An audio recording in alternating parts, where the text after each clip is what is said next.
What's up, you guys?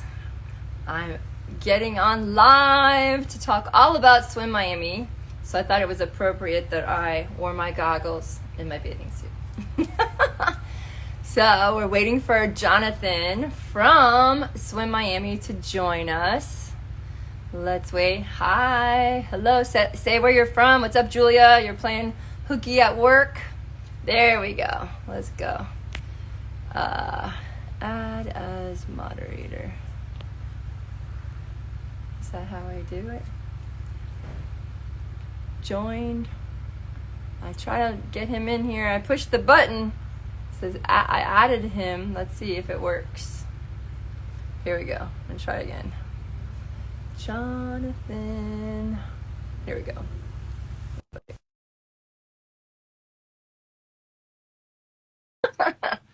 So I just thought it was appropriate to wear my goggles and my stuff. I'm here. There you are. I'm What's up, Jonathan? I just thought I should wear my bathing suit and my goggles because we're talking about all right. Miami, Great. I'm right? so happy. I'm excited. It's going to be a great year. Yeah, I'm so excited. We didn't have it last year, and we were all very, very depressed about it because it's a huge part of my entire team's season. And it's just such a great way to, as a triathlete and a triathlon coach, it's a great way to focus on the swimming alone and go all out and see what's truly possible for yourself without having to bike and run after, right? So now I did want to talk about our history because we go back so far. So a lot of people don't know the story about Swim Miami, a lot of new athletes that I have. So I'd love for you to share about the story of how Miami For sure. even Well, started. Swim Miami, in my version of it, started in 2005. But for those history buffs, I'd like to bring them even further back. Swim Miami, the first version of Swim Miami was the Miami Mile. It happened where the Hard Rock Cafe is over at the old DuPont Plaza. It no longer exists on the Miami River. But it was a swim. Wow, that's crazy. It was promoted by Florida Sports Magazine. At that time, the publisher was a guy named Jimmy Woodman. Jimmy is also the founder of Active.com, which everyone knows about that. We actually, that one I swam, I think I was 8 years old. It was like 1989. Yeah, it was 1989. I swam it with my dad. Awesome. My dad helped Jimmy do all the logistics of it. Jimmy sold the sponsorship, obviously, and it was a swim. It was a 1 mile swim, and then there was they had the dog do, they called it. Yeah, and it was doggy duathlon. Yeah, right? So we have revived that as well. But so that was with Jimmy ran it in the Miami River the first year. The nastiness of that water took it away from there, and my dad pushed Jimmy to bring it to the Miami Marine Stadium. And the reason we brought it there is because at that point my dad had a very good relationship with the rowers there, and he was getting ready to start an all aquatic sports summer camp back then, and so it was a great thing to have events happening in the basin where there was a summer camp for kids and what have you. And so that event ran until 1998, and then Jimmy moved away to California, and my dad didn't want to take it on his own, and so I went away to college at that point. And when I got back from college is when we got back. I had a sport management degree, and the first thing I wanted to do was give back to the swimming community because I swam my whole entire life and swam at the University of Florida. Yeah. So the first thing I wanted to do was relaunch the event that got me to where I wanted to be in swimming. We've always been huge. My family's always been huge advocates of open water swimming and the benefits of that. And so that's where we rekindled Swim Miami. We rekindled it in more than just the mile race because the national team and the more elite efforts are obviously doing more like longer races. So that's where we added in not only the mile, but we had the 5K and the 10K, and that's how it ran for many years, just the mile, 5K, 10K. And then about, I guess like 8 or 9 years ago, we started with the 800 so that we could help triathletes that really don't ever swim more than 0.9 of a mile at best, you know, in a triathlon. They could do the 800 if they want, or all the younger kids that are scared of the open water, they could do the half mile. The mile continues to be the Miami Mile, and then the 5K is a really awesome distance because it takes you a little further for those triathletes training for the Ironman. It takes you a little further than the distance in the Ironman, but if you could really command a nice pace as to what you were going to do, and you feel very well rested after that 3.1 miles, it helps you set a good benchmark for the rest of the Ironman when you event.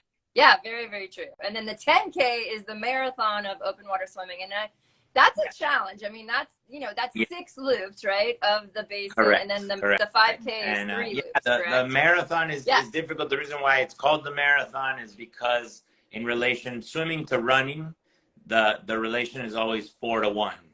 It's the same on the track. 400 meters is a 400 meter swim is the same as the 1600 meter run or what have you.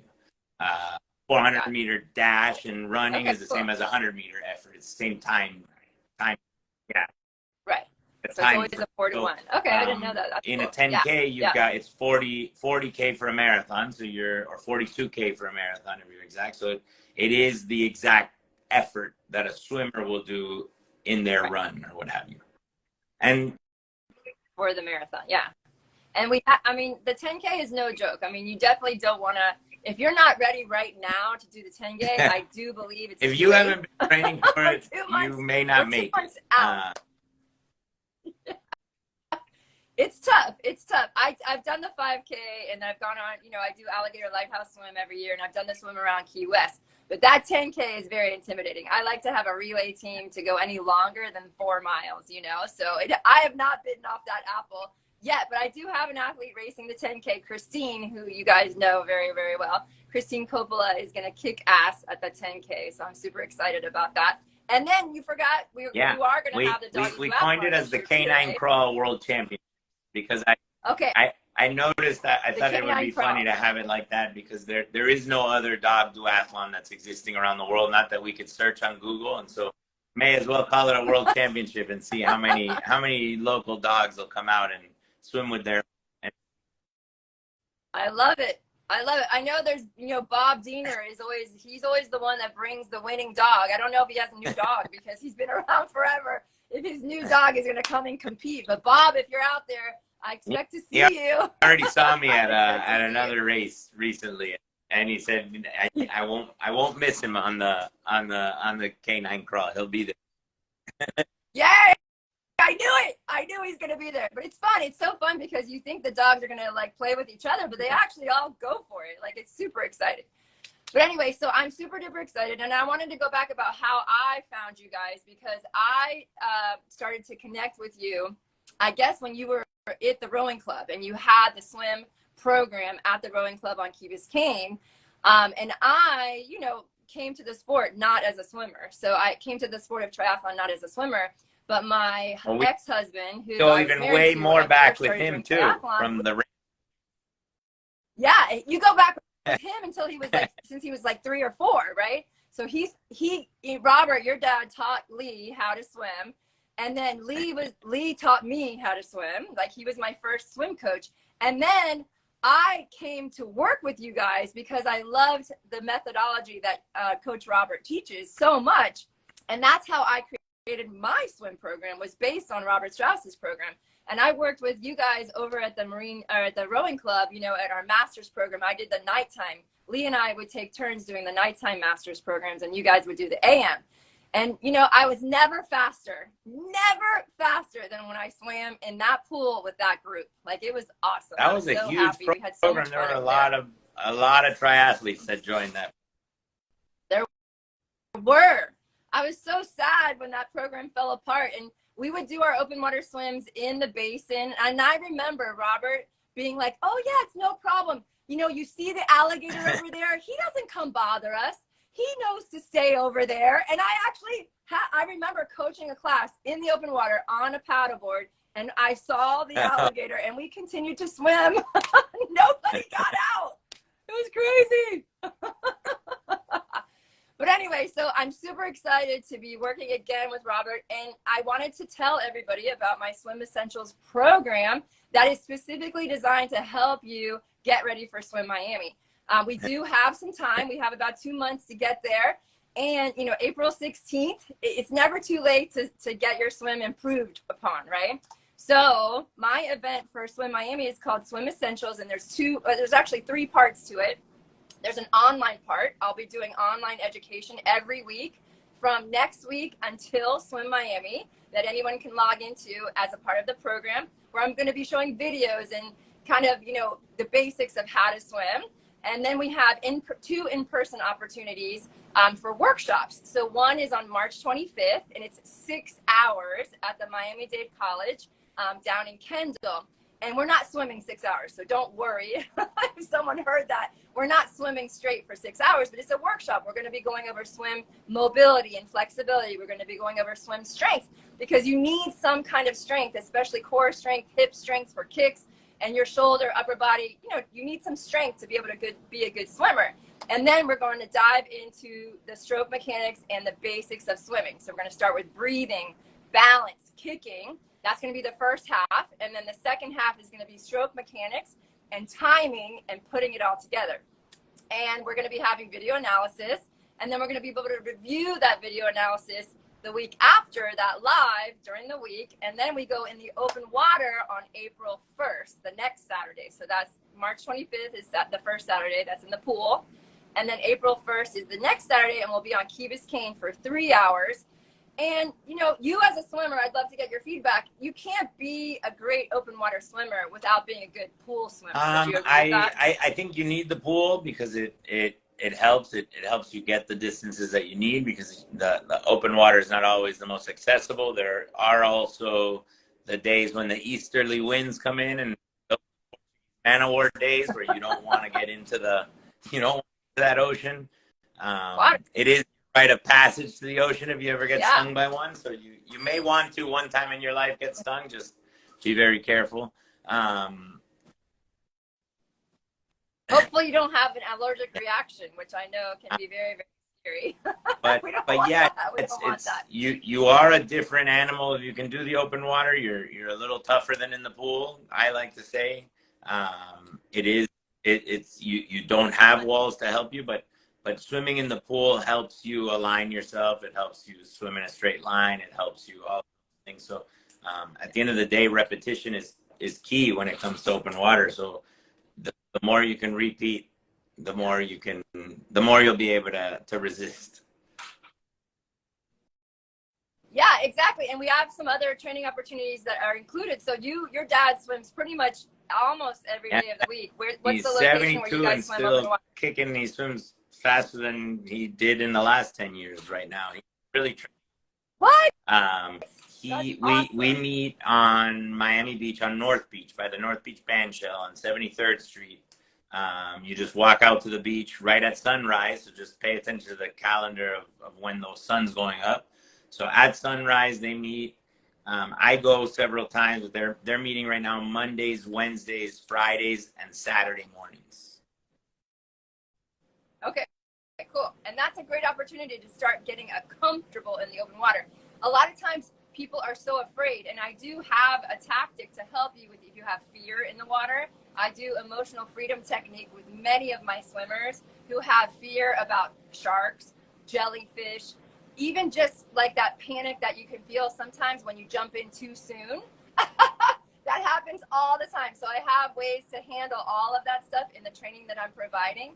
And then we also have weekly workouts. We're at Ransom Everglades Pool in Coconut Grove at 5 a.m. on Wednesdays. So we have that. There's no excuse for that one, in my opinion, because people are always saying, oh, 6, I can't get to work on time. There's no way you're not getting to work on time if you come at 5, right? So there's no excuses there. So we're swimming for about an hour, hour and a half on Wednesday mornings. And then we're open water on Key Biscayne on Fridays at 7:30, just at Tri Beach over the big bridge. So those are other opportunities that you're going to be able to work with the coaches to help improve your swim. And then we're going to be going probably every other Saturday as well on the open water. And we actually have a group on Sundays on Key Biscayne in the open water as well. So if you guys are interested in joining any or all of this program, I'm going to be dropping the link here, and it's also in my link tree. But I also did want to say, Robert also taught my daughter how to swim. And I can tell you the swim program is by far the best program. My daughter never shed a single tear in the water. And at 6 months old, I would push her down to the deep end, and she would, no goggles, eyes open. I have videos of this, and she would get all the rings, and then she would pop up to the surface. And Lee and I have a great photo of the three of us underwater and 100 this year. I'm so excited. She's participating. It's like a full circle moment. Oh. For me, at least, with you guys. You know, Coach Robert is going to love seeing her in the water. Finally. That's awesome. After all these all right. Yeah, it's going to be awesome. Well, is there anything else you want to share? Oh, wait, there's one other thing. Oh, but logistics.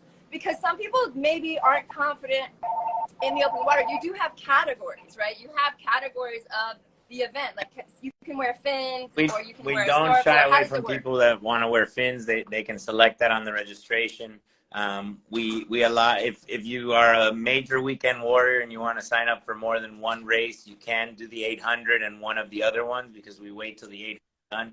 You won't be able to do the 800 and the 10K together, because the 10K leaves as the 800 finishing. So if you're able to finish the 800 in under about 16 minutes, then technically you can do the 10K as well. But that's crazy. I wouldn't recommend that. Unless you're going after an Ironman and you really want to test yourself for a weekend, then you do that. Otherwise, the 800 and the 5K, or the 800 and the mile is a really good double. That's my favorite double. So I always do the 800 and the mile, because for me, I want to use this race as a speed race. I want to use this as a speed workout to see how fast I can swim in the open water for the 800. And then we get a little bit of recovery, and then you jump back in and do the mile. For me, that's the best, even for Ironman athletes. I think it's great, but it's great for sprints or Olympics, pretty much any distance. So that's my favorite go-to. And I know you just fixed the registration that you're able to do both of those races. Yes, definitely. If you choose. If the other part that's really awesome for those of you that are a little bit fearful, or it's going to be your first time in the open water, you have nothing to worry about. We bring on board a lot of our friends that are from Miami Beach Ocean Rescue. They come. We have about 14 lifeguards, ocean rescue lifeguards, that are on the course. It's a 1 mile course, so there's really it's a looped course, so it's really only over 800 meters. These guys are used to watching 250 meters per guy. Now we've got 14 of them in a 800 meter area, which is more than enough guards. There's more than enough paddle boards in the water. So if you have any panic, and the course is very thin and narrow, it's only 25 meters wide. So that way you could wrestle through and not worry about all the abandoned boats that are in the basin. But you're really going to in a straight line swim, and you've got plenty of paddle boards in between. So if you get nervous or what have you, they're there to bring you back to shore. Yeah, and help you out. And if you take my course, you're guaranteed success. So don't forget that. I guarantee my results that you will have the best swim ever when you do swim Miami after you've done Swim Essentials. And then someone asked if there's going to be a warm-up swim the day before in a clinic. And yes, I'll be doing another short clinic, just to answer any Q&As. And there will be an opportunity to swim on the course the day before, right? Right, Jonah? Okay. And I know last year the entire course, depending on how busy the basin is. Right. Exactly. That's what I was going to say, because I remember last year there were some people that did want to swim outside the buoy line, and on Saturday or whatever the day, I don't know which day we're having it this year, but I just remember it was really chaotic with all the other boaters. So we just want to make sure on the practice day we stay super safe. Yeah. We don't want to have any accidents. All right, cool. I'm super excited. If anybody has any questions, please reach out to me. You can post a question underneath or message me here. And I can't wait to see you, Jonathan, and your dad. And it'll be awesome. We're going to have a blast out there. All right. Sounds good. Bye, you guys. Have a great